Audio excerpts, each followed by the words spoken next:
Mi corazón te canta, mi alma te anhela con todas mis fuerzas. Te amo, roca eterna, tú eres mi esperanza, mi gloria, mi fuerza. En valles de sombra te cuidas, eres lumbrera. Tú eres fiel, no me dejarás. De la muerte y me levantarás. En tu palabra puedo confiar. Tú eres fiel, no me dejarás. De la muerte y me levantarás. En tu palabra puedo confiar. Eres fiel.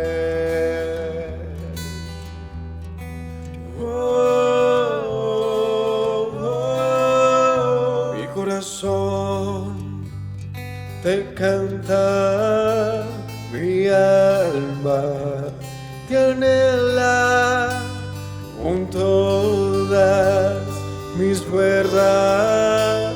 Te amo, roca eterna, tú eres mi esperanza, mi gloria, mi fuerza. En valles de sombra te cuidas, eres lumbrera. Tú eres fiel, no me dejarás. De la muerte y me levantarás. En tu palabra puedo confiar. Tú eres fiel, no me dejarás. De la muerte y me levantarás. En tu palabra puedo confiar. Eres fiel, eres fiel. Tú eres fiel, no me dejarás. De la muerte y me levantarás. En tu palabra puedo confiar. Tú eres fiel, no.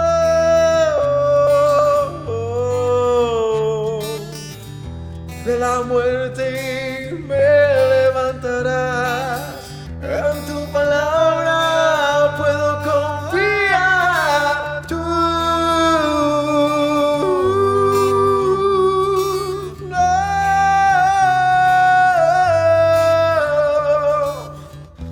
De la muerte y me levantarás. En tu palabra puedo confiar. Eres fiel, eres fiel. Tú eres fiel, no me dejarás. De la muerte y me levantarás.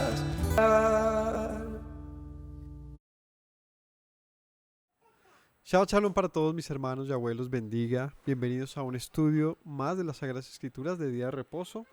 Cada viernes no olviden que tenemos un nuevo estudio a las 7 de la noche. Estamos llevando un comentario al libro de los Salmos y vamos hoy a hablar del capítulo 13 y 14, si el Señor nos permite así. Los salmos que no son necesariamente parecidos en su contenido, pero veremos un tema muy interesante ya que es citado, particularmente el 14, en, en algunos de los temas que habla Pablo en Romanos. Y a partir de ese salmo hay digamos que una afirmación, una confirmación interesante doctrinal acerca pues, de nuestro comportamiento humano y de nuestra naturaleza, eh, y nuestra inclinación de no buscar a Dios. Así que viene un tema ahí como chévere de revisar y ver pues el origen en el que aparece, que es aquí en el Salmo. En el capítulo 13 veremos, por el contrario, o no por el contrario, sino un tema que es frecuente en algunos salmos se ve, y es esta pregunta de hasta cuándo, ¿no?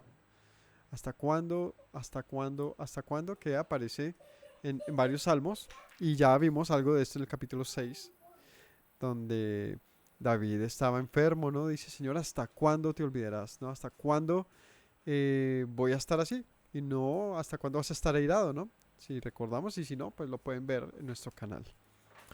Así que sin más, vamos a estudiar hoy. Les agradecemos como siempre que estén atentos, que dejen su saludo, de que den un like, se suscriban y le den a la campanita para que les lleguen las notificaciones de cada enseñanza. Oremos y empezamos. Padre Celestial, te doy gracias en esta noche porque nos permites buscarte. Porque si te buscamos hoy es gracias a que tú has puesto en nosotros el querer, Señor, la fe, la, el amor, Señor, y la devoción por ti, Padre. Yo te agradezco porque no nos has desechado, que nos has mirado con amor y nos invitas todos los días a tu mesa. Gracias te doy por este espacio que nos brindas para aprender. Amén. El capítulo 13 del Salmo dice entonces así: agarren sus Biblias como siempre y acompáñennos con la lectura. Vamos a leer. ¿Hasta cuándo, Yahweh, me olvidarás para siempre? ¿Hasta cuándo esconderás tu rostro de mí? ¿Hasta cuándo pondré consejos en mi alma, con tristezas en mi corazón cada día? ¿Hasta cuándo será enaltecido mi enemigo sobre mí? Mira, respóndeme, oh Yahweh, Dios mío, alumbra mis ojos para que no duerma de muerte, para que no diga mi enemigo lo vencí. Mis enemigos se alegrarían si yo resbalara. Mas yo en tu misericordia he confiado. Mi corazón se alegra en tu salvación y cantaré a Yahweh porque me ha hecho bien. Amén. Un salmo con el que arranca, como es costumbre en la lectura de los diferentes salmos que compone David, una curva de estado de ánimo, ¿no? Un estado inicialmente de tragedia, ¿no? ¿Hasta cuándo, Señor, me vas a olvidar? Y en este salmo particularmente aparecen varias veces el hasta cuándo. Versículo 1, ¿hasta cuándo, Señor? En la parte B, ¿hasta cuándo esconderás tu rostro? En el versículo 2, ¿hasta cuándo pondré consejos en mi alma? Parte B, ¿hasta cuándo será enaltecido mi enemigo? ¿Sí? Entonces vemos que aparecen 4 veces el hasta cuándo. Que es una pregunta que aparece, como les mencioné, también en otros capítulos, como el capítulo 6, versículo 3, donde decía allí, decía, mi alma también está muy turbada, y tú, Señor, ¿hasta cuándo? Vuélvete y libra mi alma, sálveme por tu misericordia. Este es un salmo muy parecido, de hecho, en la manera en que, en el tormento que al parecer estaba viviendo David y la manera en que él busca al Señor, es similar. En el capítulo 35, 17, también vemos esta figura. Dice en el título, Salmo de David, versículo 17, 35, 17, dice, Señor, ¿hasta cuándo verás esto? Rescata mi alma de sus destrucciones, mi vida de los leones, te confesaré en grande congregación, te alabaré entre numeroso pueblo. Este es un cántico, una oración pidiendo ser protegido, librado de sus enemigos. Le dice, Señor, ¿no ves lo que pasa con mis enemigos? ¿Hasta cuándo? En el capítulo 79, una vez más, aparece esta frase. Dice en el capítulo 79, versículo 5.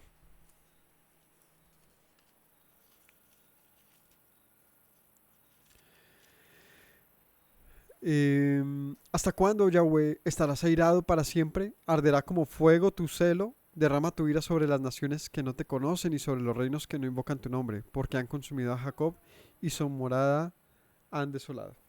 Otra vez le dice, ¿hasta cuándo, Señor? Y este capítulo, que es un lamento por Jerusalén, donde David clama al Señor por no ves cómo nos atacan, cómo han reducido a Jerusalén, cómo la han destruido a escombros. Dice, ¿hasta cuándo vas a estar airado con nosotros? Entonces como suena un poco a reclamo, ¿no? Veamos uno más en el 89:46, Salmo 89:46, donde dice,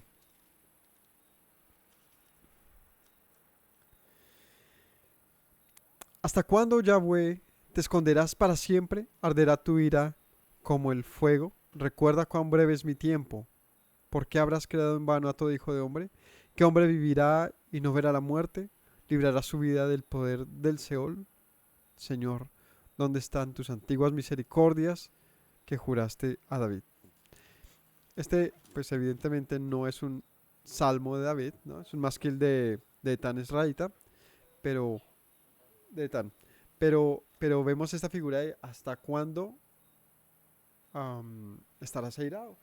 ¿Hasta cuándo no vas a, digamos que, tomar acciones sobre lo que está pasando? Y es un reclamo, en el buen sentido, pero acerca de la justicia, ¿no? O sea, ¿no ves, Señor, que los malvados hacen el mal y tú como que, pues, por qué te olvidas de nosotros, de tu pueblo? ¿Por qué te olvidas del justo? ¿Hasta cuándo lo harás? ¿Hasta cuándo, Yahweh? Entonces, capítulo 13, versículo 1 dice, ¿hasta cuándo, Yahweh, me olvidarás para siempre? Y entonces aquí nos ponemos en situación. Los salmos nos sirven para aprender a orar.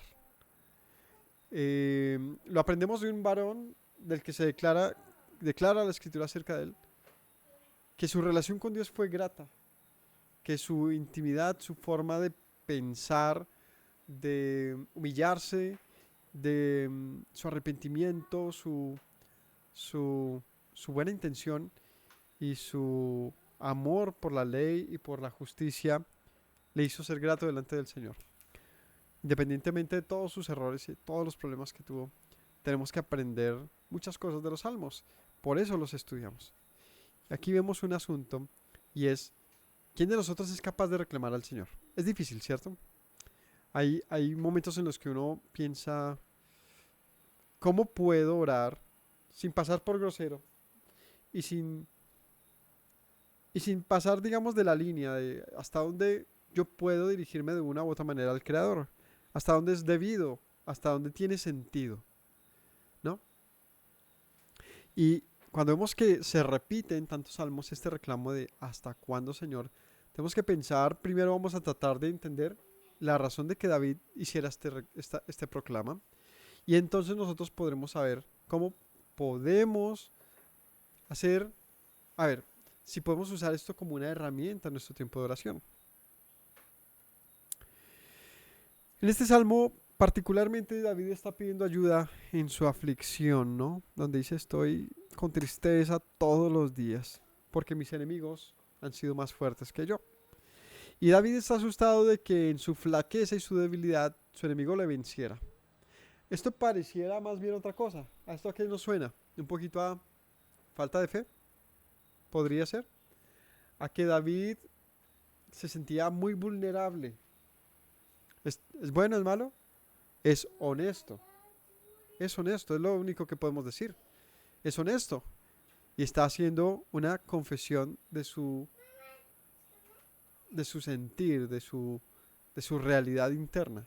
Y es que se sentía solo, humillado y le temblaban las bases a todo esto. Y él dice, Señor, si tú no haces algo, pues aquí no va a haber un final bueno para mí. Así que le dice, ¿hasta cuándo? ¿Por qué podría decirle David hasta cuándo al Señor? A veces sentimos que el decirle al Señor algo como apresúrate, ¿no? Haz algo ya, Señor, o sea, ¿qué pasa? Es como ponerlo a él a ser siervo nuestro y bueno, como que él no tiene que hacer lo que yo diga cuando yo diga, ¿cierto? Como que como que hemos pensado eso de alguna manera en algunos momentos y como que ¿quién soy yo para reclamarle al creador que haga algo como si él fuera siervo mío, como si fuera mi hijo, como si fuera estuviera subordinado a que yo cuando necesite algo acontezca? ¿Qué es lo que le está pidiendo David al Señor? Justicia, justicia. Y aquí es un asunto diferente, porque no le estaba pidiendo hasta cuándo, Señor, mi hijo va a estar enfermo. No. ¿Hasta cuándo mis hijos van a estar erráticos? ¿Hasta cuándo, Señor, voy a tener esta enfermedad? No, no. Está diciendo hasta cuándo el malvado va a hacer su maldad. ¿Hasta cuándo el pecado nuestro, perdón, hasta cuándo nuestros enemigos se van a enseñorear sobre nosotros? Y en los casos, cuando David utiliza esto, son dos. En el primero es de, pues es que están haciendo el daño, están haciendo el mal. O sea, haz algo contra eso porque juzga entre mí y ellos, ¿no? Que es como otra parte de los salmos comunes de David, y es, juzga mi causa, ¿acaso yo he hecho mal en tal magnitud o me lo merezco? Si es así, pues que muera. Pero si no lo merezco, toma acciones, ¿no? Entonces, primera razón de David es, si está pidiendo esto es porque está diciendo, yo he sido justo y considera mi causa. Ellos no están haciendo lo correcto, así que interven. Esa es la primera. ¿Y la segunda cuál es? Que vemos en los salmos que leímos ahorita. Y es hasta cuándo vas a estar airado. Airado. Y está diciendo en ese caso otra cosa, y es, no lo merecemos. O sea, en un caso de no lo merezco, sino que está el malvado haciendo su mal. Y en otro caso donde dicen no lo merecemos. Pero ¿hasta cuándo, Señor, vas a estar airado? ¿Hasta cuándo te vas a olvidar de nosotros al punto de que nuestros enemigos nos destruyan? Más bien ellos no merecen también ser destruidos, pues ellos también han hecho mal. Y no como tirándole la pelota a ellos, sino diciendo, pues como que haya incluso en eso un balance, ¿no? Porque si el malvado viene y nos destruye hasta las ruinas, pues ellos también, y obviamente está hablando de pueblos malvados, no de quienes hacen justicia, más bien como pues como brazo de Dios de justicia, sino más bien aquellos que con maldad destruyan al pueblo, dice, ¿hasta cuándo? Entonces, pensemos en estas frases y vamos al comentario sobre cómo usarlo nosotros. ¿Hasta cuándo me olvidarás? ¿Hasta cuándo, Señor, me olvidarás para siempre? Lo primero que le está diciendo aquí, entonces, que nosotros podemos utilizar es como ese, suena feo, pero lo voy a decir así, ese reclamo a Dios de, ¿por qué no me escuchas? O sea, ¿cuántos de nosotros no hemos sentido en algún momento, o en muchos momentos, que quizás estamos solos en nuestras causas? Quizás en algunos momentos de la vida hemos sentido que hay una soledad tenaz, donde nosotros elevamos nuestras plegarias, nuestra confianza en el Señor, y a veces pareciera que no responde. A veces podemos tener una sensación de ese estilo, y por lo tanto sentirnos sumidos en la más oscura tiniebla.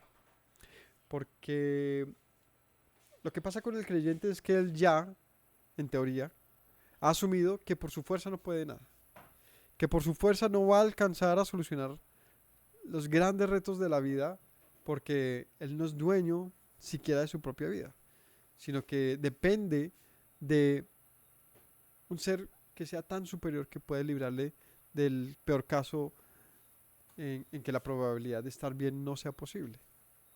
En teoría, un creyente tiene una vida de ese estilo, donde dice, yo dejo mi vida en las manos de Dios. Digo en teoría porque eso es lo que decimos, pero en la práctica no es tan parecido a eso. Se asume que yo confío en el Señor, pero ¿qué pasa si yo con mi creencia de que he confiado en Él, llegan las desgracias, las calamidades, las dificultades y yo siento que Él no me responde? Que estoy solo. Cuando yo siento que, que la salida está muy lejos y que mi Creador, en quien yo he confiado, se queda en silencio. En ese momento podemos decirle, ¿hasta cuándo, Señor, me vas a olvidar? Este olvidar, obviamente, es una expresión que lleva consigo un poquito de molestia, un poquito ¿Hasta cuándo vas a estar? No, o sea, como cuando tenemos molestia con nuestra pareja, esa persona está molesta con nosotros y uno le dice, bueno, como que ya, ¿cierto? Es esta sensación de yo quiero estar bien. Yo quiero sentir que hay una respuesta. Entonces, primero, cuando hemos estado en dificultad, hemos hecho lo correcto y sentimos que el Señor está en silencio, podemos decirle, Señor, ¿hasta cuándo? Como una forma de decirle, pues aquí estoy todavía buscándote, aquí estoy todavía insistiendo, respóndeme. ¿Hasta cuándo esconderás tu rostro? ¿Hasta cuándo no vas a tener misericordia de mí? Recordemos que David estaba en una serie de caídas cada vez más profundas en las que él se sentía ya casi derrotado. Y él dice, ¿me vas a dejar morir en esto? ¿Hasta cuándo pondré consejos en mi alma con tristeza en mi corazón cada día? Esto se refiere a que hasta cuándo yo estaré apesadumbrado de mi propia mente, ¿no? ¿Qué es lo que pasa cuando tenemos problemas? ¿Cuál es nuestro mayor ataque? Es acá, es aquí, en la cabeza. Nos sentimos cada vez peor, ¿no? Bueno, estamos hablando de situaciones que nos llevan a eso, ¿no? A sentirnos como en un sin salida, como, como que las cosas no van a mejorar y solamente nos queda sincerarnos con eso y decir esto no está bien. Y nuestra mente empieza a trabajar fuerte y vienen cosas que llamamos estrés, amargura, viene tristeza. David dice, ¿hasta cuándo yo voy a estar en estas? ¿Quién ha estado en esa situación sabe que es horrible? ¿No? La peor de las situaciones que uno vive es estar lidiando con uno mismo y esa mente que está todo el tiempo pesimista, mmm, molesta, eh, con incertidumbre, con, eh, con un malestar constante sobre algo y esa sensación de que yo ya no puedo más solo con esto. La sinceridad, el reconocer que uno realmente necesita de la providencia divina, es el empuje que nos hace preguntar, Señor, ¿hasta cuándo? Porque cuando nosotros decidimos tomar esto por nuestra propia fortaleza mental, nos damos cuenta que no, llega el momento en que son como unos ciclos en la crisis, ¿no? Donde tenemos en algunos instantes algo de positivismo, en otros algo de aceptación, pero la mayor parte de las crisis de las crisis son pesimismo, son estrés, son, dime, desánimo, una serie de sentimientos muy destructivos. Y David se confiesa al Señor, le dice, yo estoy así. ¿Hasta cuándo? ¿Hasta cuándo será enaltecido mi enemigo sobre mí? Aquí dice finalmente qué es lo que tenía así. Lo tenía así, era ver a sus enemigos pues en alto, verse él mismo humillado y sus enemigos insistiendo en lastimarlo, en buscarlo, en destruirlo. Y él dice, Señor, pero yo qué, o sea, me lo merezco, si es así, que me maten de una vez. Pero ¿qué sentido tiene que si he sido injusto, pues no me maten ya? Y si he sido justo, pues que me sigan presionando. ¿Sabes lo que estaba pidiendo al Señor? Es que se resuelva esto ya. Sea cual sea, fuere cual fuere el destino que merecía David, él dice, solamente te pido que sea pronto. No estoy cansado. Y claro, era una situación que había tomado mucho tiempo. Así que, ¿cuál es la mayor prueba que tiene nuestra fe? ¿Cuál es la mayor prueba de nuestra fe? A ver, no. ¿Cuál es el mayor dato en una columna de Excel que podría determinar cuál es el estado de nuestra fe? El tiempo. El tiempo. El tiempo es el dato que nos deja saber realmente qué hay en nosotros.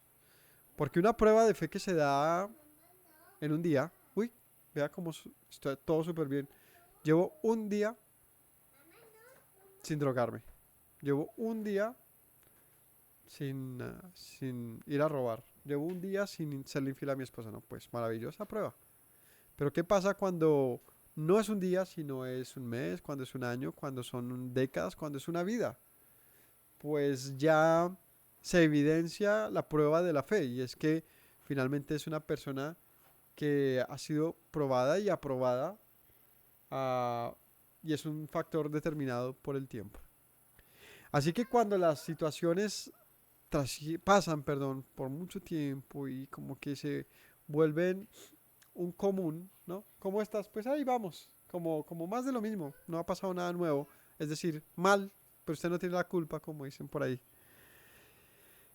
Es una prueba constante, donde no solamente se define yo como qué estado de ánimo va a tener mediante mi prueba, sino también qué resultado va a arrojar eso. No es simplemente adaptarse a una vida de dificultades, sino es la capacidad de confiar, de confiar. Confiar no es nada fácil. Confiar no es nada fácil. Esta es una época difícil, como todas seguramente, pero cada día lo vivimos con sus propias dificultades y se nos hace como, wow, esta época es difícil. Pero seguramente a mis abuelos en su época decían, qué época tan difícil.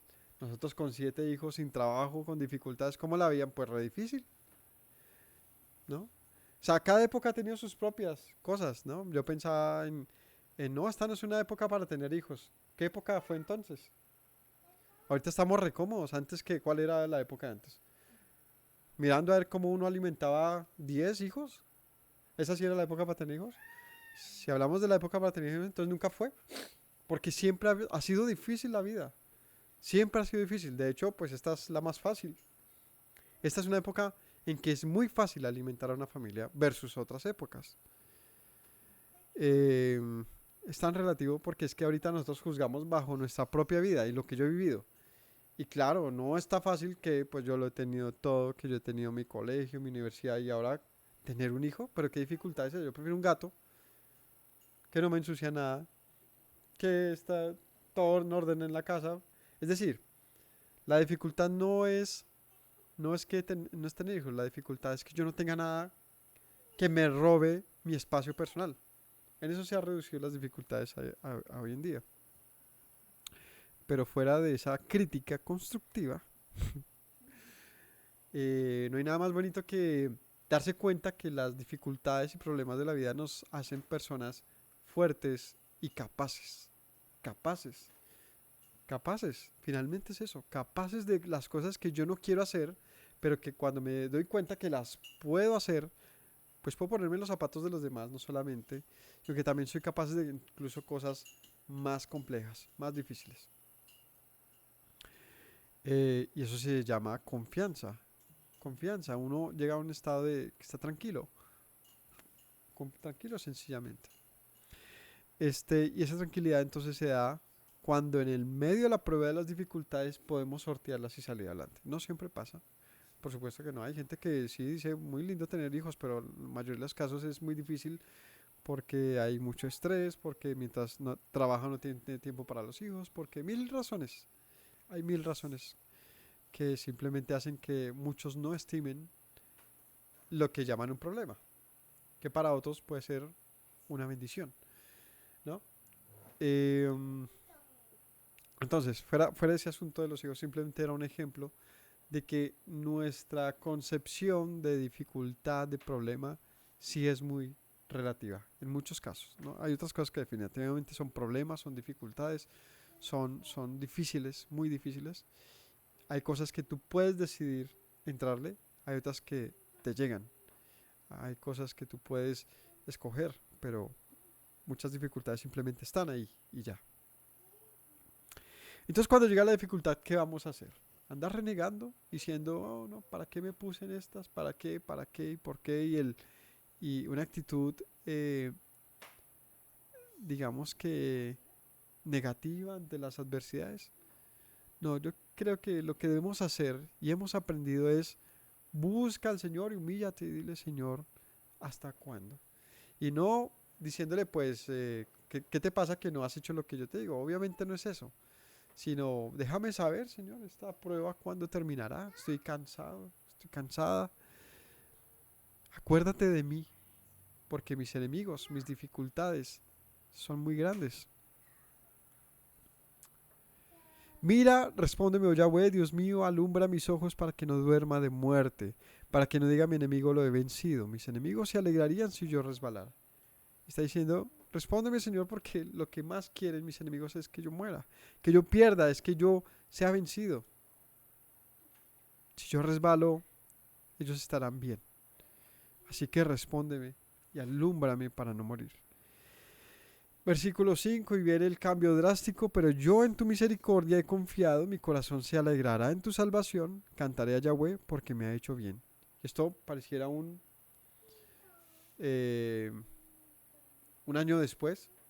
Tim le pone, ahí me faltaba un pedazo, se lo va a poner ahora, ¿cierto? Pareciera así, como un machetazo y le mete un texto que es muy contrastado con lo anterior. Y se une con este más yo. O sea, como quien dice, estoy afligido a punto de morir, pero sin embargo, pero ahora he decidido confiar en tu misericordia. Es decir, pues no sé qué pasará, pero sé que puedo confiar y me alegraré en tu salvación. Es decir, aunque me aflijo y tú te has demorado en responderme, yo cantaré porque tú has hecho bien conmigo. Es como ver las cosas que no han pasado como si fuesen, eh, como sabiendo que el Señor pues actúa en favor de los suyos. El destino que todos tenemos sé que es bueno, independientemente de ese cual sea. Incluye enfermedades y la muerte. Y entender la vida así seguramente nos hará sentir paz. Es decir, tener la capacidad de aceptar lo que viene como el bien de Dios. Es un asunto de aceptación. Por supuesto, no es lo mismo pasar dificultades como consecuencia de nuestros errores, de nuestras malas decisiones, eh, no sé, de mil situaciones que nos llevan a eso, evidentemente, y otra cosa es que las cosas simplemente se ponen mal en nuestra contra, como porque sí, ¿no? En donde uno dice, pues yo no sé, pero dicen por ahí que el que obra bien le va bien. La tarde que temprano, así como al malvado le llega su día malo, también al justo, tarde que temprano también le llega una recompensa, un momento de paz, ¿no? De salud, de virtud en todo esto. Tenemos que tener paz entonces y confiar. Em, y nosotros no podemos detener las cosas simplemente acontecen. Así que nuestro clamor, nuestra oración debe ser todos los días, claro, con sinceridad, demostrando al Señor nuestra tristeza y malestar, pero finalmente también mostrándole que a pesar de todo eso y a pesar de que Él se demore en responder, estar en paz. El Señor ha hecho bien conmigo, independientemente de esta situación mía, reconocer que Él ha hecho bien con nosotros. Recordar que el Altísimo no nos ha dejado para siempre, porque es que el hecho de que lleve un tiempo largo uno en una situación difícil no quiere decir que el Señor no ha estado con nosotros, porque cuando uno mira hacia atrás realmente con el retrovisor puesto uno se da cuenta en cuántos momentos Dios ha estado con uno, y entonces uno como que respira y dice, pues ahí has estado. Así que confiemos en la misericordia del Señor, que Él dará respuesta. Y por supuesto cuando oremos, si nuestra situación se ha extendido, si es agobiante, pues seamos honestos. Finalmente una oración debe ser honesta, sincera. El Señor tiene toda la capacidad que no imaginamos para entendernos. Aún sin elevar nuestras oraciones, Él comprende exactamente por todo lo que estamos pasando. Pues justamente nosotros quien debemos expresar nuestro sentido de...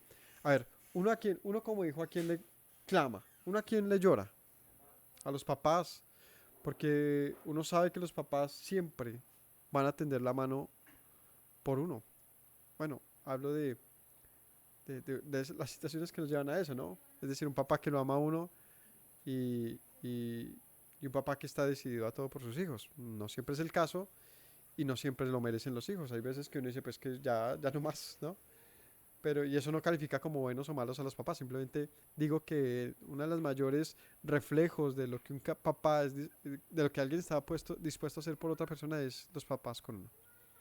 Quizás es el mayor reflejo de que uno siempre que busca un papá, por más de que la situación esté difícil con ellos, un papá generalmente está dispuesto a cosas mm, que van más allá de lo pensado, ¿no? Papá está dispuesto a sobreponerse a su propia molestia contra sus hijos simplemente porque sabe que ellos necesitan estar bien. Entonces, si nosotros lo hacemos con nuestros padres y ellos saben dar buenas cosas cuando lo pedimos, ¿cuánto más nuestro Padre Celestial, esto es una cita de Yeshua, dará cosas buenas a sus hijos si se las piden? Así que en la oración tenemos que tener honestidad, sinceridad. No temamos a ser sinceros, obviamente con el amor y respeto que nuestro Padre Celestial merece, pero también con la honestidad que Él merece, porque nos hemos hecho expertos loros repetidores de oraciones y de cosas que muchas veces no tienen la mayor profundidad que merece esta herramienta de la oración, de comunicarnos con Dios. Entonces, capítulo 13, conclusión. Cuando estemos en una angustia muy profunda, cuando el tiempo pasa y como que nos damos cuenta que pareciera que la vida se ha enseñado contra nosotros sin causa, y aunque tuviéramos causa y vemos que nuestra confianza está en el Señor, pero como que Él está en silencio, no temamos en decirle, Señor, no te olvides de mí. ¿Hasta cuándo? Vuélvete hacia mí, mírame porque aquí estoy nuevamente confiando en ti, en tu misericordia. Y sé que, como dice un amigo siempre, todo obra para bien. Sé que lo que tú haces está bien, así que confiemos. Capítulo 14. Dice el necio en su corazón, no hay Dios. Se ha corrompido, hacen obras abominables, no hay quien haga el bien. Yahweh miró desde los cielos sobre los hijos de los hombres para ver si había algún entendido que buscara a Dios. Todos se desviaron, a una se han corrompido. No hay quien haga lo bueno, no hay ni siquiera uno. No tienen discernimiento todos los que hacen iniquidad, que devoran a mi pueblo como si comiesen pan, y a Yahweh no invocan. Ellos temblaron de espanto porque Yahweh está con la generación de los justos.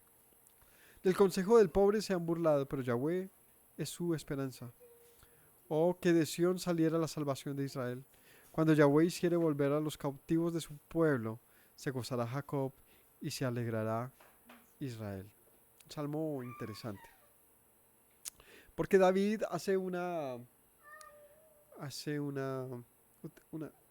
es muy retórico, utiliza muchas figuras aquí literarias para dimensionar cómo el Señor ve nuestra dureza de corazón, ¿no? Como alguien que ves de los cielos y ¿dónde hay alguien que haga lo bueno? Y dice, no hay nadie. Eso es lo que está diciendo David, es como que nuestra humanidad, esta tierra se ve de esa manera, como no hay quien haga lo justo, no hay ni siquiera uno. Esto es citado en Romanos capítulo 3, versículo 10, donde dice,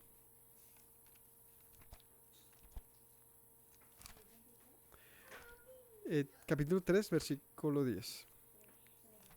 Romanos 3, 10, sí. Sí. Dice allí,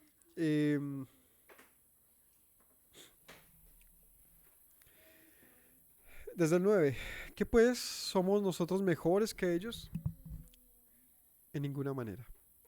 Ya hemos acusado a judíos y a gentiles, que todos están bajo pecado.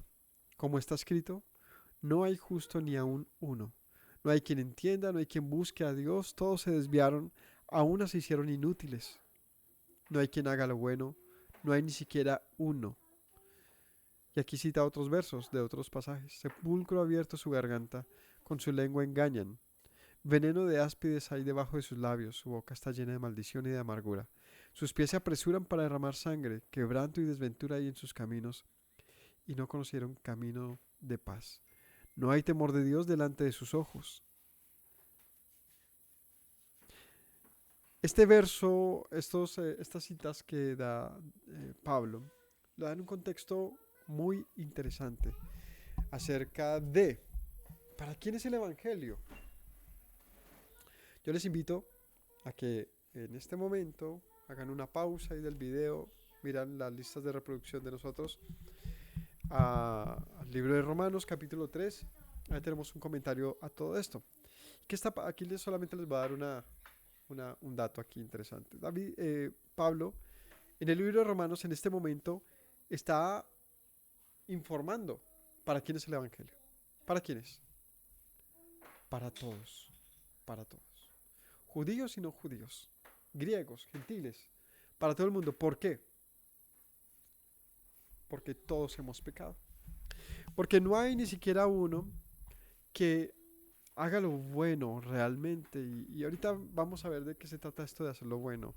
Pues Pablo está diciendo, la Biblia nos demuestra, de acuerdo a este verso, o más bien cita para decir, es que el corazón del hombre es desviado, independientemente de su procedencia. Lo que vemos acerca del hombre es que ha dado frutos de muerte. Y esto no solamente de los gentiles, sino también de los judíos, pues gracias. Pues en el versículo 3, desde el versículo capítulo 2, perdónenme, habla de los judíos y la ley como se han vuelto hipócritas en una ley que al parecer solo les aprovecha para chicanear, para amonestar a otros, pero no para vivirla. Y se han hecho de leyes que no han sido de vida sino de muerte.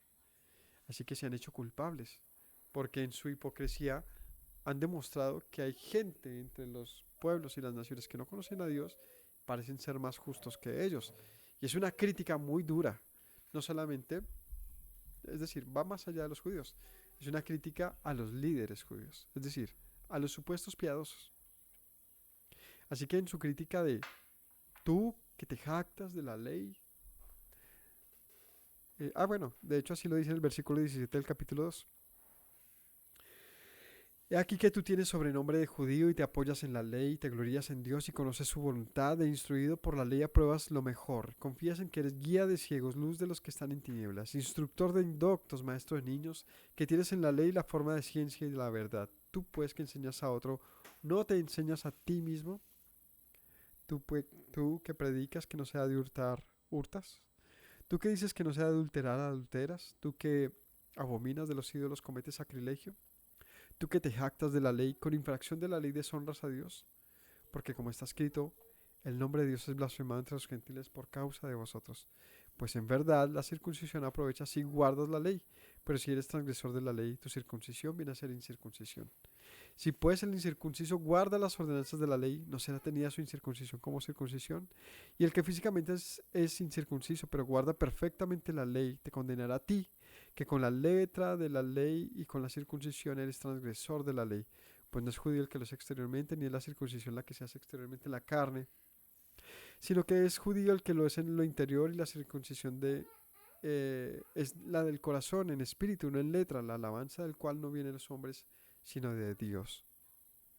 Y bueno, ahí no voy a entrar en ese tema. Lo que estoy simplemente mostrándoles aquí es que este verso de los Salmos, Pablo lo aprovecha para demostrarle al mismo judío y decirle, espérame, antes de que te molestes por yo señalarte tu pecado, la Biblia ya lo ha hecho antes.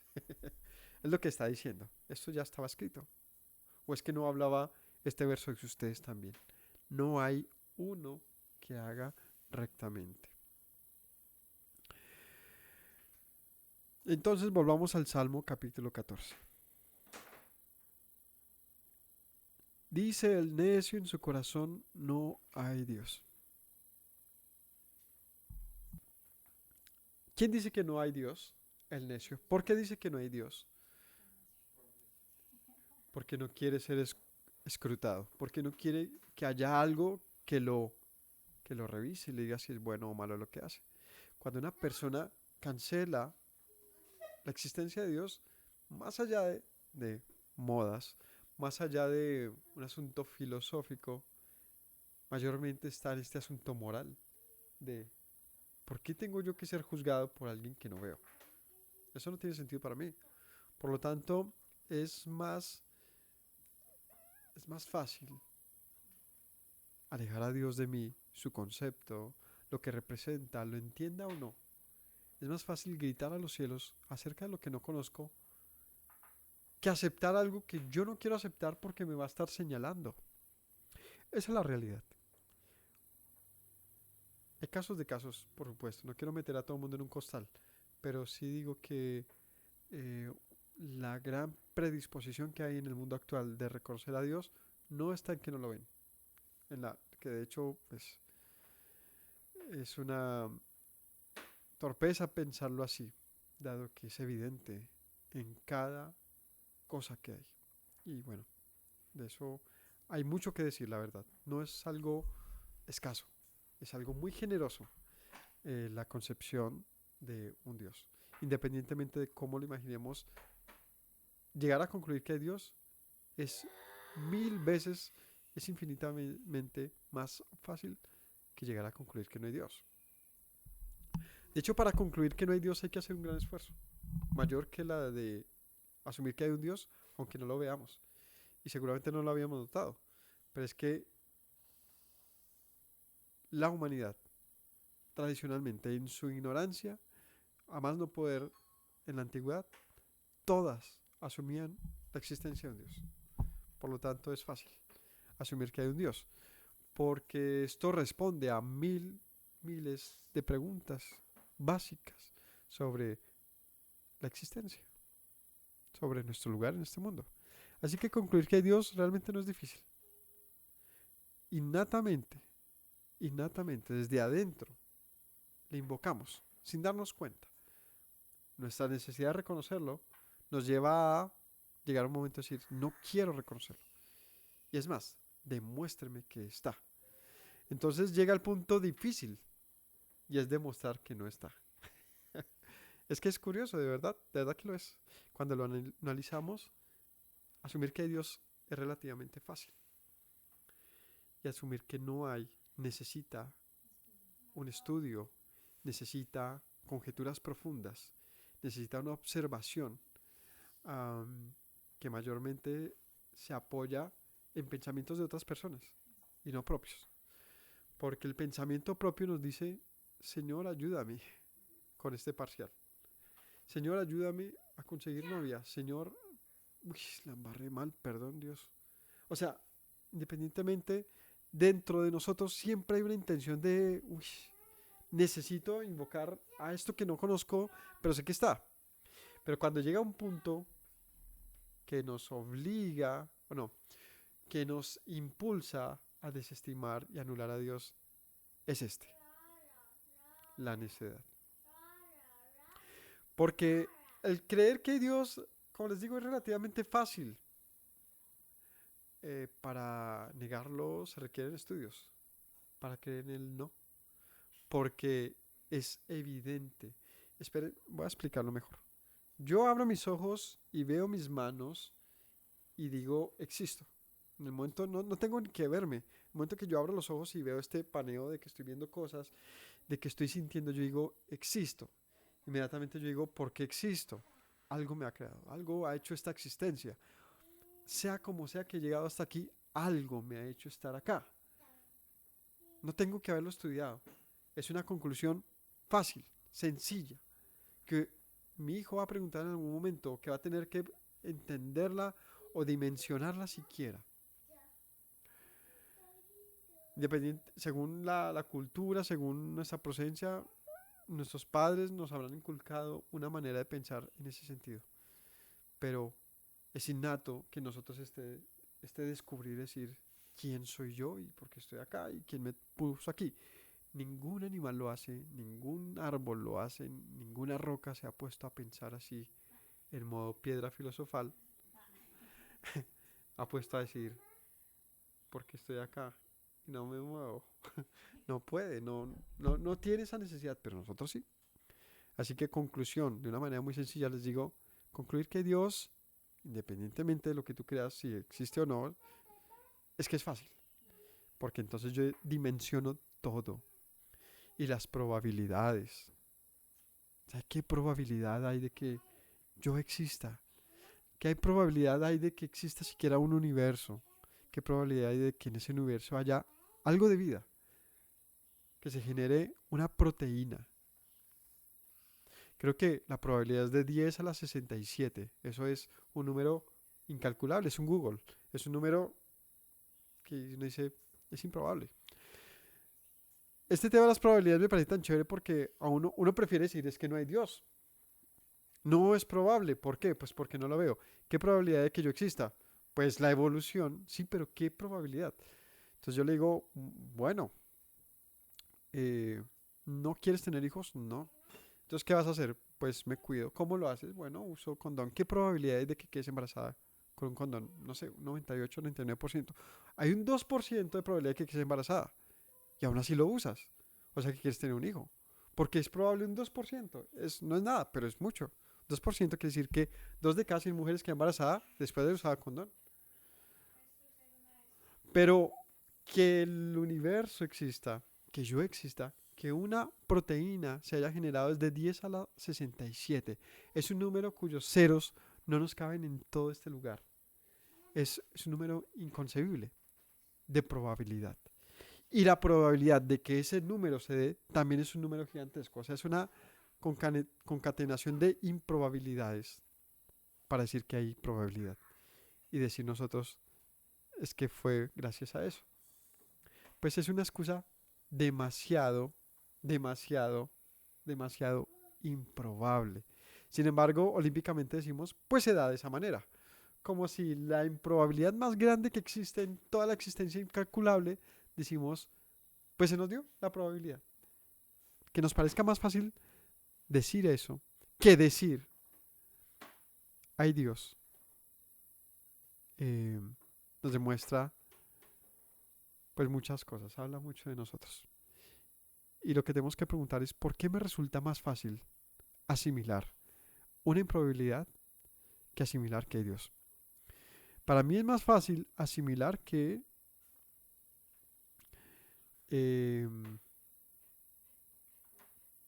que el libro de la Divina Comedia fue escrita por Dante Alighieri que coger un libro, que coger polvo, perdón, y tirarlo contra una mesa y que me salga un libro y decir, ¿de dónde surgió ese libro? Pues alguien lo lanzó un poco de tierra y salió un libro. Que alguien me diga que esa fue la manera en que se creó ese libro por millones de años, porque lanzó tierra muy fuerte, muy lejos, y por millones de años se creó un libro con texto, con, con, con sentido, con información legible, que está concatenado entre todo. Pues, relativamente es más fácil decir, pues alguien lo escribió. Así que sé que a muchos no les gusta ese discurso o esas analogías, pero es que pues son reales. Son reales. Nuestro ADN está codificado de una manera inteligible. Y es cómo es posible que se llegue a eso. El hecho de que nosotros para revisar el mundo lo hagamos mediante la creación de las matemáticas y tengamos que preguntarnos, ellas ya existían o nosotros las creamos, porque es el método de leer el mundo. Y millones de cosas nos hacen pensar de verdad, si es que nos gusta hacerlo, pues que definitivamente la improbabilidad no debe ser, o más bien, si se trata de improbabilidades, pues metamos a Dios sencillamente en otra probabilidad. Y está en la probabilidad de 50 y 50. Es más, la probabilidad de Dios creería yo que es más alta. Y yo creería que la probabilidad de Dios es inversa al 1 a la 67 que dicen por ahí que es el de una proteína. Es decir, la probabilidad de un Dios va por encima del 99%. Porque ¿cómo más llegamos a este universo? Ahora, que ese Dios sea como nosotros lo concebimos de una u otra manera, pues hay una distancia ahí sí variable. Pero creo que no es entonces eso lo que nos aleja de la creencia de un Dios. Lo que nos aleja de la creencia de un Dios no es que lo veamos como un ser que está ahí presente, manifiesto, como una persona que desciende a los cielos. Es que eso es una figura que hemos recibido cultural y tradicionalmente basado en muchas historias, incluyendo la Biblia, que se dio en par ocasiones y solamente incluyen el avistamiento desde Moisés, algunos patriarcas y el de Yeshua, no más. Y fue así, particular, de resto a toda la humanidad se ha manifestado de la misma manera, como un Dios soberano que no tiene por qué estarle dando cara al mundo así como, mírenme, no tiene por qué hacerlo, porque ya todo, absolutamente todo lo que hay, habla de él. Así de fácil. Pero el necio prefiere decir no hay Dios. ¿Por qué? ¿Por qué tiene que haber un Dios que me señale y me diga qué tengo que hacer o no? Ah, ok, espere. Entonces ya entendí. No es asunto de probabilidades. No es asunto de que lo veo o no lo veo. Es un asunto más allá. Y es que yo reconozco que si acepto que hay un Dios, ese Dios está sobre mí y me juzga. Me señala de alguna u otra manera porque me ha creado. O si no, para qué me ha creado. O sea, yo mismo concluyo que si hay Dios y es inteligible y es bueno, entonces tengo que decir, ¿yo qué tengo ahí que ver? O sea, si reconozco que hay un Dios en esas cualidades, entonces yo tengo que reconocer que yo merezco rendirle cuentas. Y ahí hay un asunto más difícil, y es el de, pues prefiero decir que no hay Dios. Así que el necio dice en su corazón no hay Dios. Es más fácil. Así que nuestra negación de Dios no se da por la improbabilidad, se da porque yo no quiero ser juzgado. Se han corrompido, hacen obras abominables y no hay quien haga el bien. ¿Vas a decir algo? Hacen obras abominables y no hay quien haga el bien. Obras abominables. ¿De quién empezó hablando David? De los necios. Tengamos eso presente, ¿no? Los necios hacen cosas malvadas. No hay quien haga lo bueno. Y prefieren decir no hay Dios, pues más fácil. En el nombre de Dios voy a ir a asesinar a este hombre y a quitarle su esposa, a robarle su empresa y a hacer corrupción en el nombre de Dios. Pero ese nombre de Dios es la cara que uno le da al público y a todo eso. Pero en el fondo, uno no es capaz de asimilar que si de verdad uno acepta a Dios, tiene que rendirle cuenta sobre todo eso. Por lo tanto, sería incapaz de siquiera mentarlo, porque es aceptar entonces su ira. Y aquí viene esta figura que hace David, dice, un día, Dios miró desde los cielos sobre los hijos de los hombres, para ver si había algún entendido que buscara a Dios. Todos se desviaron, a una se han corrompido, y no hay quien haga lo bueno, no hay siquiera uno. Y esto es duro, porque David está diciendo, estos análisis de David seguramente se dan en sus momentos de soledad y de profunda soledad y se da cuenta pensando de sus enemigos y pensando en él mismo y en sus actos. Dice definitivamente, pareciera que no hay nada que hacer con la humanidad. Todos nos hemos desviado de una u otra manera y nos hemos corrompido y no hay quien haga lo bueno. Y sale alguien y dice, yo no he matado a nadie. No, pero no generalice, sí, que usted no sabe lo que hay en mí. Y es que sí, en efecto, yo veía el otro día con la flaca, con mi esposa, un programa, un reality que se llama MasterChef. Y hay gente con un carisma chévere, bonito. Y pareciera que son amables y gentiles. Y llegó el momento en que un participante dijo algo feo de este y le respondió tan mal que uno dice, uff, que hay en el corazón de la gente. O sea, de verdad, uno puede pensar que uno es una maravillosa persona hasta que se le salen a uno todos esos demonios que lo hacen ser esa parte oscura y oculta que uno quiere mantener allá porque uno sabe que existe.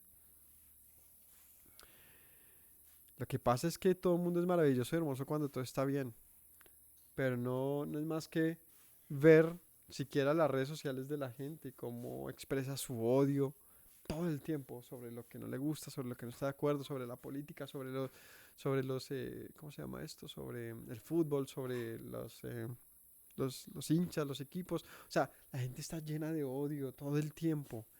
Es un odio disimulado. Es un odio disimulado. Pero en el fondo todo el mundo está tramando cosas. Y es muy lamentable. Hay gente que alcanza a tener paz, pero bueno, esa paz, ¿dónde está? En la comodidad. O sea, es muy admirable la gente que en medio de tantas dificultades reales alcanza a mantenerse en paz, generosidad, amor, lealtad. Pues es gente de mucha admiración, pero no es lo común, de ninguna manera lo es.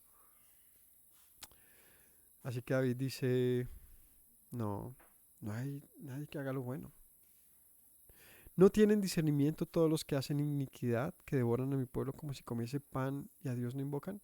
O sea, no se dan cuenta de lo que están haciendo, ¿no? Cuando uno piensa en los políticos y todo esto, que es que de verdad que es horrible. O sea, como que uno llega a una edad, mi esposa me dice, ya pareces un viejito, porque me la paso viendo noticias y eso, y yo como que ya o sea, ya quiero empezar a darle la espalda a eso porque es lamentable cuando te das cuenta que tu sociedad, tu país, le gusta estar hundido.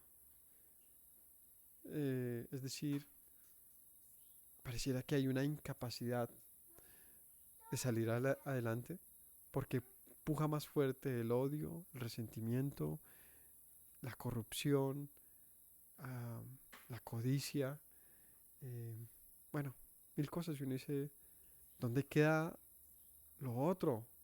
El honor, ¿dónde queda el sacar a un país adelante? ¿Dónde queda el amor? ¿Dónde queda la justicia? ¿Dónde queda la tolerancia? Bueno, mil cosas. Y uno dice, definitivamente, ¿sabe qué? Relajémonos. Este bus va para un despeñadero, pero está controlado por Dios. Es decir, si Él quiere, va para allá. Si quiere, nos rescata. El caso es que tú, tranquilo, porque tú eres diferente. Si tú realmente atiendes a la palabra de Dios, si atiendes a tu Creador, pues tú tranquilo, porque Él, sea como sea el Señor,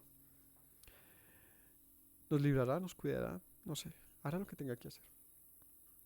En un país como el mío, donde empiezas ves noticias todo el tiempo de que han aumentado los atracos, los secuestros, los asesinatos, de que las guerrillas, y uno dice, uy, yo vivo en el campo, en cualquier momento nos hacen algo, pongámosle cámaras, cerremos la finca, ¿qué hay que hacer? Uno empieza en una zozobra, ¿de verdad? ¿Vamos a entrar en ese plan? El hombre malo cuando hace lo que va a hacer, lo hace. Por más de que tú le pongas candados a... No, la zozobra no puede ser nuestra elección. Yo escojo confiar en el Señor y ya, no más. Eso es todo. Si el Señor nos protege, maravilloso. Y si no, pues también Él sabe por qué hace sus cosas. Y ahí es donde uno tiene que aprender a tener paz. Y de verdad decir, ¿sabe qué? Si este país está mal, pues aquí yo nací y yo quiero aportar mi grano, hacer las cosas bien y quiero decirle al mundo, el cambio no se da porque alguien haga un cambio, el cambio se da porque yo lo doy. Porque yo lo doy. Entonces yo le doy a mis hijos un buen padre, le doy a mi esposa un buen esposo.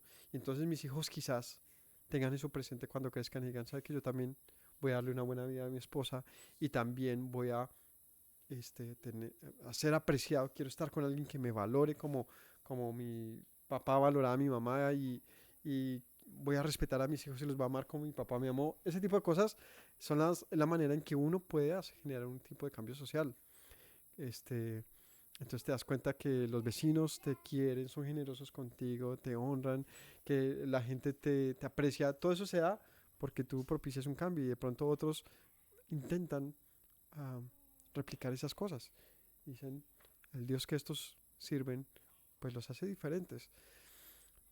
Pero que tú confíes en que una sociedad abiertamente contradictora al Señor cambie el mundo, pues ahí sí es que de verdad que nos fuimos de tontos y no podemos hacerlo. Obviamente uno tiene un buen interés, un buen deseo y no pensar mal de nadie, pero, pero, tenemos que aprender a estar en paz. Ya, eso es todo. Asimilar las cosas las cosas serán como tengan que ser y ya, eso es todo. Por el lado de nosotros simplemente tenemos que hacer lo correcto. Claro, David dice, no hay quien busque a Dios, pero, pero llega el punto en que el Señor nos ha buscado y ha llamado por nosotros en los montes y ha anunciado libertad para el cautivo, justicia al oprimido, ¿no? Salvación hay en Dios y Él ha proclamado el año bueno sobre todos. Y eso es lo que Pablo decía. Pues tranquilo, aunque tú por ti mismo no buscas realmente a Dios, sino una apaga incendios, pero no buscas a Dios, porque cualquiera que tiene la oportunidad acude a la corrupción, acude a la trampa, acude pues a mirar cómo sale uno de los problemas, aunque esto cueste hacer algo indebido. Cuando nos damos cuenta que esa es nuestra condición, que somos así tan propensos a fallar, uno dice, ¿sabe qué? Yo quiero de ese Dios que puede rescatarme. No quiero ser como estos llamados torpes, inicuos, necios, que hacemos lo malo y no nos damos cuenta, ¿no? O sea, no tienen discernimiento, no se dan cuenta que están lastimando al pueblo. Y eso es lo que yo pensaba, ¿no? Y es que de verdad la gente no se da cuenta que toda su locura con la que gana tanto poder no le sirve para nada, para ser recordado como alguien que pasa a la historia como, como corrupto, como indeseable, o sea, ¿qué es realmente lo que la gente busca cuando busca el mal que hace y con eso lastima a tantos otros, ¿no? Cuando los recursos de un país se van a los bolsillos de aquellos que no era ese dinero, ¿no? Cuando sabes que unos niños, una población no tiene su agua, sus necesidades, porque ese dinero se fue para otro lado. Uno dice, pero ¿y quién hace estas cosas tan degeneradas? Ellos temblaron de espanto porque Dios está con la generación de los justos. Del consejo del pobre se han burlado, pero Yahweh es su esperanza. Yahweh es nuestra esperanza. Así que yo les digo, no sé, no nos dejemos esa vaina de estarnos asustando porque el mundo va mal. Es que eso no es nuevo. O sea, de verdad es que eso no es nuevo. Desde que soy niño he escuchado que el mundo se va a acabar, que todo está mal, que las guerras, que la primera, segunda guerra mundial, que hay que buscar alimentos, o sea, que la inseguridad en Bogotá es tenaz. O sea, toda la vida he oído eso. Pero le aseguro que si usted busca periódicos antiguos, va a leer cómo asustaba los magnicidios, las dificultades, la pobreza, las enfermedades. Y si usted lee los libros de historia, se va a dar cuenta que mientras nosotros nos quejamos porque nos hacen bullying en el colegio, nuestros abuelos vivieron la gripe española, vivieron la Primera y Segunda Guerra Mundial, vivieron las guerrillas de nuestro país, las matanzas de los narcotraficantes que no vivieron nuestros padres. No hay que ir tan lejos, nuestros padres no han vivido el cambio social de pasar de los muy pobres a empezar a llegar a una clase media, lo que es difícil tener una infancia de mucha pobreza y pasar a brindarle a tus hijos una vida mejor. Eso es una historia muy difícil. Así que pensar que estos días son difíciles, no, pues dígame cuál fue fácil. ¿Cuál fue? Exactamente cuál. El de Yeshua, cuando había tal nivel de pobreza en Jerusalén y los romanos tenían asediada toda la ciudad y tenían que mirar para dónde irse y cómo huir de la destrucción terrible del templo. ¿O cuál otra? O la del tiempo de Moisés, donde eran esclavizados los pueblos por potencias. O sea, en serio, que eso a mí no me parece tan chévere, que nosotros seamos um, como tan de una mente tan cerrada de pensar que a nosotros las cosas nos pasan tan mal. No, espera, a todo el mundo le ha pasado así. Lo que tengo es que ver cómo ellos en su momento salieron adelante. Cómo yo entonces aquí tengo que aprender a decir, ¿sabe que las cosas iban mal? Pero eso no es nuevo, esa es la historia de la humanidad. Adán fue sacado del huerto. Y solamente ese es el único momento que puede decir, todo estaba bien. Todo estaba bien, de verdad. Y boom, llegó un momento que el Señor anunció. Y así será la vida del hombre. Con dificultad comerás. Ah, bueno, pues la historia se contó desde el principio. Entonces, claro, yo estoy viendo por primera vez estas situaciones. Por eso sí, las cosas van mal y van peor. Claro, porque yo soy quien las estoy viendo peor. Porque es mi primera vez viendo que conflicto tras conflicto tras conflicto se suman. Entonces, claro, los tiempos son malos para cada generación. Para cada generación. Y hay tiempos más difíciles que otros, por supuesto que sí. Pero es un ciclo interminable. Así que solamente hay una cosa que decir. Yo tengo que buscar al Señor. Y esos malvados que están ahí atropellando a la gente con toda su maldad, ¿no? Porque es que es horrible cuando tú piensas que la gente va y masacra, ¿no? Hoy salía la noticia que hay un tipo por allá en el norte de Bogotá que coge a la gente, la apuñala porque sí se va. Y dice, ¿verdad? Hay este tipo de locos en la vida, ¿no? Que se atraviesan en las calles y van a la gente de las tractomulas, se les quitan todo en masa, muchas gentes. Uno dice, está terrible las cosas, sí, pero otra vez, ¿cuándo no lo ha sido? Lo que hay que mirar no solamente es los problemas, sino es pensar, venga, y a pesar de todo mis abuelos salieron adelante. Y a pesar de todo mis papás nos han hecho personas de bien. Eso es maravilloso para mí. Así que yo digo, ¿sabe qué? Voy a mirar hacia atrás, no para andarme quejando de cómo van mal las cosas, sino para decir, ¿cómo le hizo mi abuelo y mi abuela? ¿Cómo le hicieron mis papás? ¿Qué tengo yo que aprender? ¿Qué no estoy haciendo? en este presente para decir, ay, es que yo no quiero tener hijos porque todo va mal. Ay, no, de verdad. Tenemos que coger un poquito más de carácter y decir, el problema no son los hijos. El problema no es quitarme, zafar. Yo zafo. Y entonces, ¿cuál es su problema ahora? Estoy muy solo. O sea, de verdad, estoy muy solo, mi soledad y yo. Y entonces me vuelvo un promiscuo porque necesito llenar mis vacíos. Y entonces termino violando niños y termino por allá homosexual y termino... Porque tengo tantos vacíos por mis faltas de... Bueno, obviamente, otra vez, esto no es un costal de gente. Hay miles de situaciones que llevan a miles de momentos en nuestra vida. Pero también hay cosas muy predecibles que nos llevan a ser como somos. Y que ahorita, hasta que uno no se hace como esa transición que yo estoy viviendo, que uno deja de ser un niño, un muchacho, un joven, un adulto y se vuelve uno ya un papá y todo esto, uno dice, las cosas van evolucionando y la forma de pensar también tiene que transformarse, ¿no? No puede seguir de verdad siendo un malcriado pensando que la vida es simplemente quejarnos y ya y la gente tiene que pensar igual o diferente que yo, eso no me importa. A mí me importa es que si mi vida me aporta experiencia y sabiduría, yo tengo que compartírsela a otro. Quizás alguien la valore, quizás alguien no simplemente diga, venga, pero ¿cómo molestan con estos asuntos? No, es que lo molesto es justamente eso. Dice el necio en su corazón no hay Dios. Lo molesto es que a uno lo señalen, ¿cierto? Eso es lo molesto, en el fondo. No, no es el problema que yo tengo. No, es que me lo estén diciendo que se lo tengo. Eso es lo que a la gente no le gusta. Pues ¿sabe cómo le dice la Biblia a esto? Necedad. Así que benditos los que escuchan. El que puede ser ayudado, perdón, no solamente, o más bien, solamente puede ser ayudado aquel que busca la ayuda. De resto, es muy difícil. Solamente cuando tú buscas ayuda y la aceptas y reconoces la ayuda, pues pasan cosas maravillosas. De lo contrario,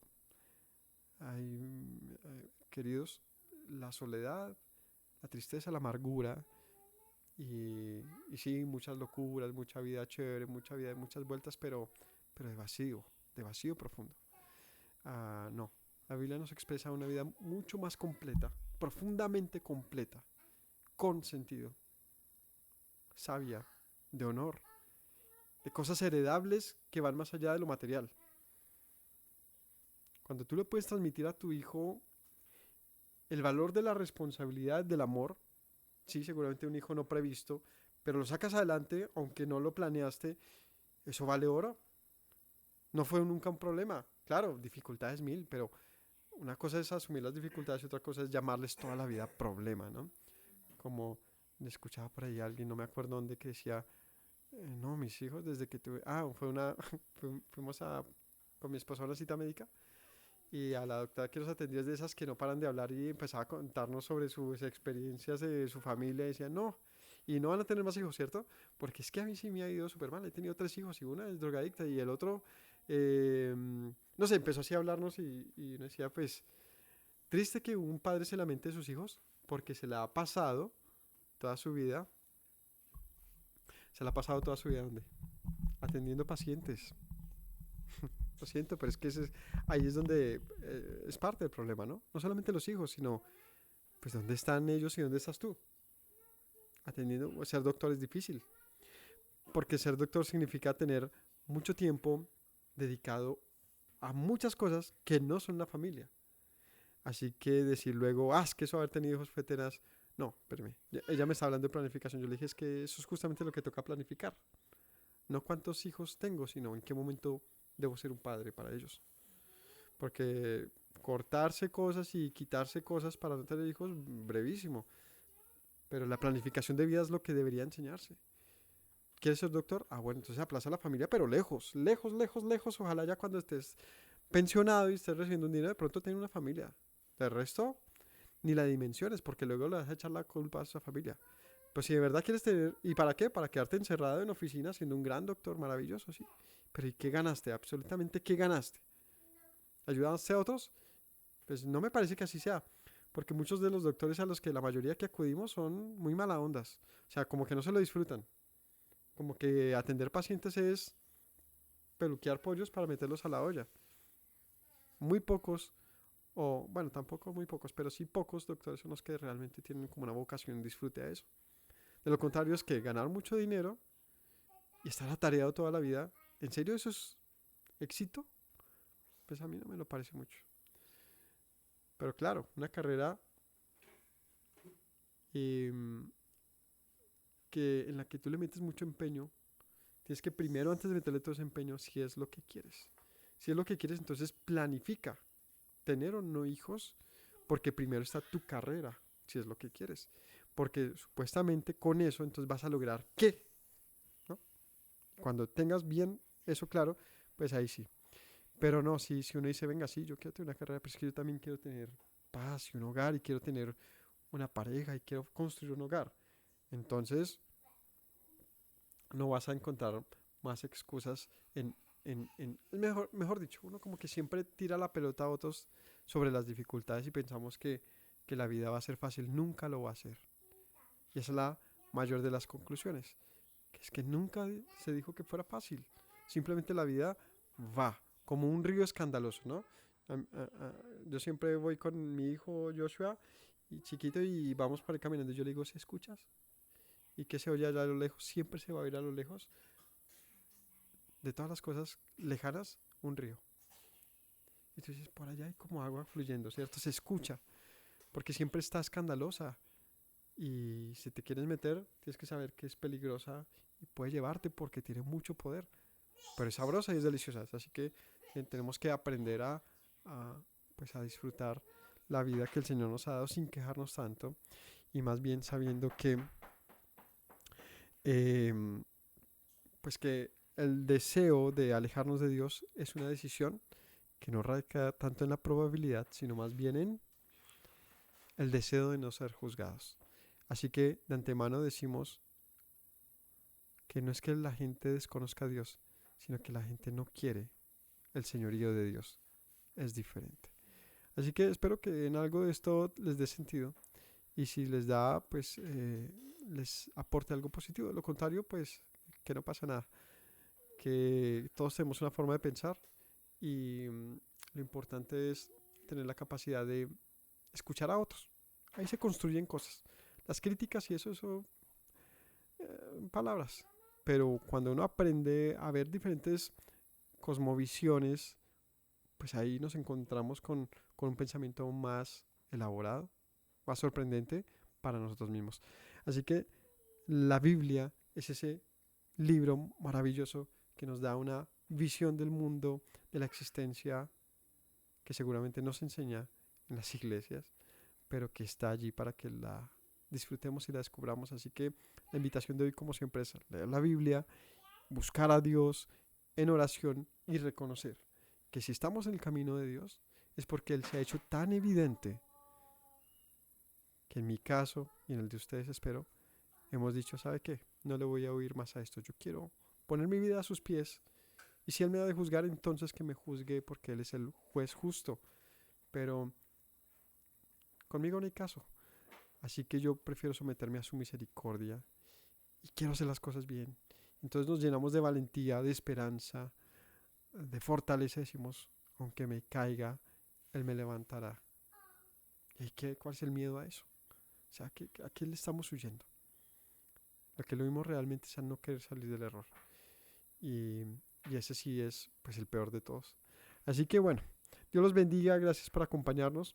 Todos los sábados vamos a tener también estudio a las 11:30 de la mañana para que mañana entonces estén atentos a nuestro canal, denle a la campanita para suscribirse, para que les lleguen los mensajes y nos vemos entonces un próximo viernes. Shalom para todos.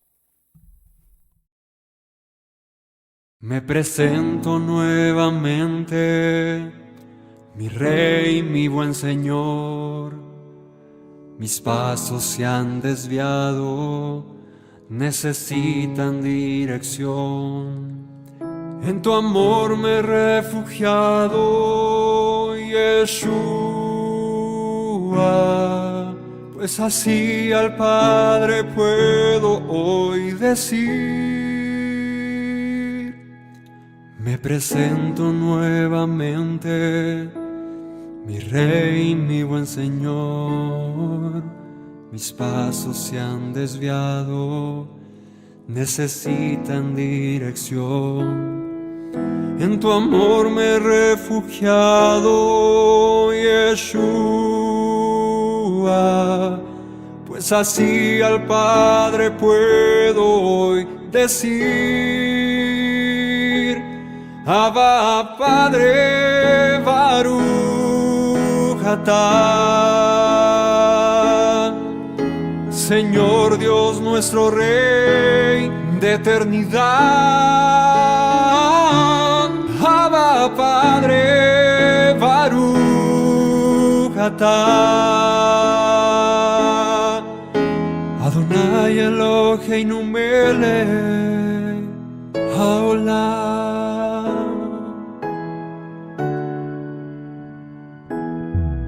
Me presento nuevamente, mi Rey, mi buen Señor. Mis pasos se han desviado, necesitan dirección. En tu amor me he refugiado, Yeshua, pues así al Padre puedo hoy decir: me presento nuevamente, mi Rey, mi buen Señor. Mis pasos se han desviado, necesitan dirección. En tu amor me he refugiado, Yeshua, pues así al Padre puedo hoy decir: Abba, Padre, Baruch atah. Señor Dios nuestro Rey de eternidad, Abba, Padre, Baruch atah. Adonai Eloheinu melech